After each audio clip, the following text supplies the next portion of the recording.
Hello there, how you doing and welcome back. Now today I have a really special surprise in store for everyone, a little topic of discussion which I thought would be really fun to tackle. And let's just not waste too much time and immediately get into the topic of today. We'll be talking about the Rolling Stones.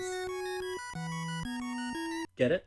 Oh, brother, this guy stinks! And although some of you out there may think that that gag may have been a bit dumb and that my rolling some small chocolate spheres on a table may not be the most mature way to start off a discussion about perhaps one of the best bands of all time releasing one of their best albums, I will have you know, I am a very mature person and I am more than capable of handling serious discussions.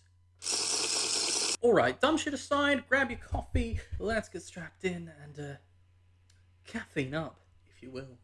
So all that stupid shit aside, Sticky Fingers, one of perhaps the most iconic, memorable, some would say best albums to have ever come out, and it feels so weird that we're celebrating 50 years since its release. And if you're doubting me as to the quality of this album, and if you think that my claims that it is perhaps one of the best albums of all time is a bit far-fetched, close your eyes for a minute and let me list a few songs. Brown Sugar, Wild Horses, You Can't Hear Me Knocking, I Got the Blues, and Sister Morphine. These are some of the best songs ever written by the Rolling Stones, aren't they? Can we agree on that? Well, hang on to your tidy whities, because all these show up in Sticky Fingers. Yeah, it's a fucking titan of an album. I will accept no further challenges on the greatness of this music. If you need any more proof as to how impressive this album is, let's look back on those first notes. Those very first notes of Brown Sugar. That sound, that Keith Richards suspended chord on the open G tuning, that's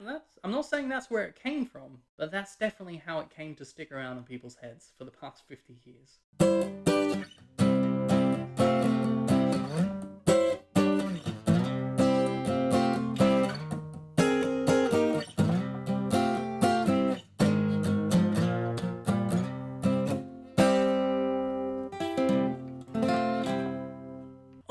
Quick reminder, if you're enjoying the video, if you're a fan of the Rolling Stones, and if you really love that album, you may want to consider subscribing down below, because could be cool. And since it's been 50 years, been a little while, why don't we brush up on our history, for those out there who may not be with it, as I clearly am. Hello there.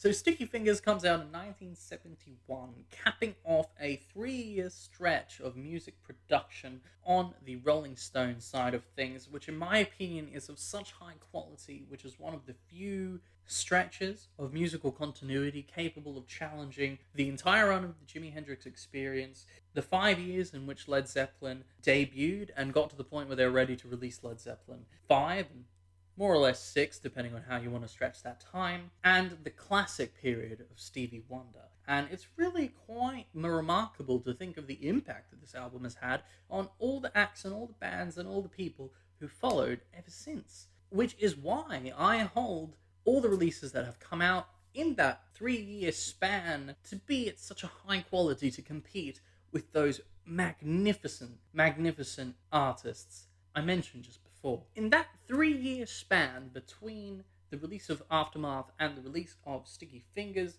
we get such classics as Paint It Black, Give Me Shelter, Sympathy for the Devil, Can't Always Get What You Want, and frankly the entirety of the album Jamming with Edward, which, featuring Ry Cooder, is perhaps, one of the marquee masterpieces in my mind as to the entire library of all rock and roll. It's a bold strategy, Cotton. Let's see if it pays off for him. If you don't know who Ry Cooder is, go look the bastard up. He is a demigod on slide guitar. Sticky Fingers in 1971, however, turns the tables. A lot of people say that Aftermath was the point in time where the Rolling Stones really transitioned away from blues rock and really into a more modern musical way of expressing themselves and kind of going into unknown territory. I mean, you got to remember that this album comes out at a time when Jimi Hendrix is stealing absolutely everybody's fans because of his absolutely psychedelic, sick guitar skills, and pretty much because he's the best guitarist slash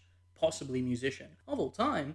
He just sit on the bed, very stoned way. He'd swap guitar from left to right hand, and he could play it equally well, both ways, and that was kind of annoying to see, but it was mind-blowing as well. You have Eric Clapton walking around putting the fear in God and all the in almost every band, with people walking around London graffitiing Clapton is God on almost every building that you can see. The Beatles are packing up left and right, and they're just sort of in the late 60s, so they're probably in that point in time where they're starting to try out different things as well. And frankly, the true musical mind behind that entire group, George Harrison, is pushing out song after song after song after song, which can compete with the best of them. So Rolling Stones really have to do something to keep up. And Sticky Fingers, in my opinion, is the album where they consolidate their changes, they kind of burst into the scene once again, reaffirm themselves, say, oi, we're here, we can fucking jam out and rock with the best of them, and we're going to show you why.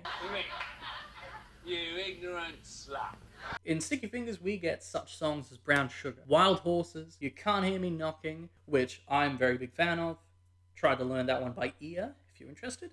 Jesus, that series kind of went off the tail end. But we also get I Got the Blues, and we also get Sister Morphine, the precursor in my mind to such ballads as Angie, and also in a way sort of setting the ground for people to get ready for more extravagant and bigger in scope musical pieces, which really set the foundation for people to really be ready for a piece like Stairway to Heaven, for example, when it came out. And all these reasons that I've given you so far, the context that I've given you, and now that the history lesson, in a way, that we've just gotten through is pretty much over, in summation, this album really is a testament to the high quality of music which the Rolling Stones produced, a demonstration as to why they are to be considered one of the best rock and roll bands and acts of all time, and frankly, one of the reasons why we all remember them so fondly, as being capable to pump out all these hits while still competing with the best of them, where a lot of other groups and a lot of other bands would have gotten squashed out with all these greats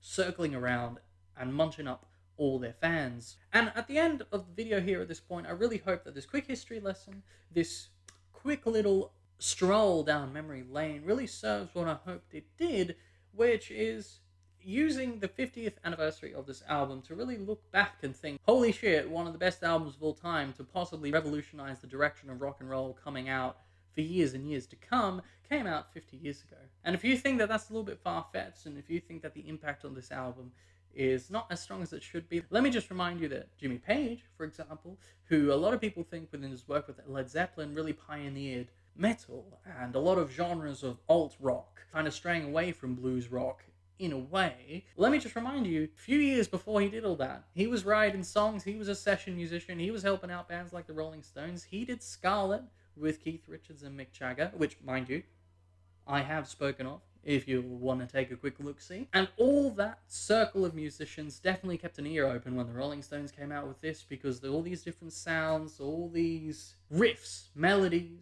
solo sections have really marked the past 50 years of modern music. Well, that being said, I think that that's about it from me today. I want to keep it short and sweet, just a quick reminder as to how fucking good this album was. If you've enjoyed me so far, please consider subscribing down below. I would very much appreciate it. That would be very fun. And from my end, that's about it. So do remember, stay classy, my beautiful internet people. You ignorant slut.